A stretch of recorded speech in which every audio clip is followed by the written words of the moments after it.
Hi, this is Brian with EGT Solar. I'd like to cover a couple questions we get commonly from our customers.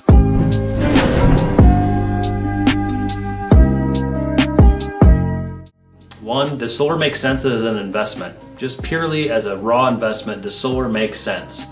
Number two, is there positive cash flow from that investment? Number three would be looking at the rate of return. I mean, how much can you save by converting to solar?